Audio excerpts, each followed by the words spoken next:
Arestado ang isa umanong gun for hire at financial supporter ng isang grupong sangkot sa kidnapping.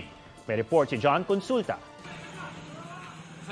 Nahuli sa Balooy, Lanao del Norte ang umano'y financial supporter ng Mauti Group na sangkot sa mga kidnapping.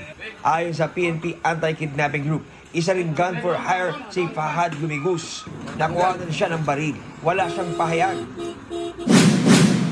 Na-inquest na ang mahigit 100 Pilipino at Chinese na inaresto sa umano'y scam hub sa Pasay City. Ni-raid ang kanilang opisina na isang lisensyadong pogo pero ginagamit umano sa iba't ibang uri ng cyber scam gaya ng love at cryptocurrency scam.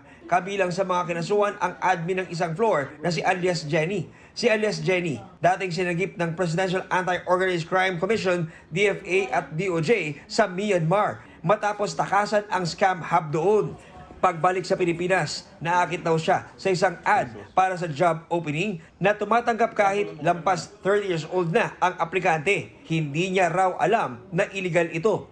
Kanina, nakaharap ni alias Jenny ang mga tauhan ng DOJ na sumagip sa kanya. Humingi din po ako ng sorry kasi nandito pa din ako, tapos nagkita pa tayo dito.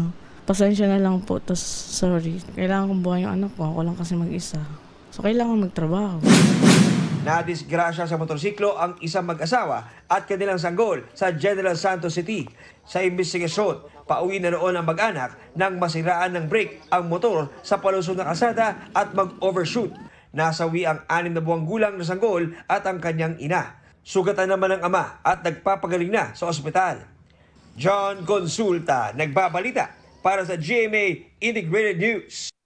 Huwag magpahuli sa mga balitang dapat niyong malaman. Maaring mapanood ang State of the Nation at iba pang newscasts sa youtube.com/GMA News. I-click lang ang subscribe button. Sa mga kapuso naman abroad, maaari kaming masubaybayan sa GMA Pinoy TV at www.gmanews.tv.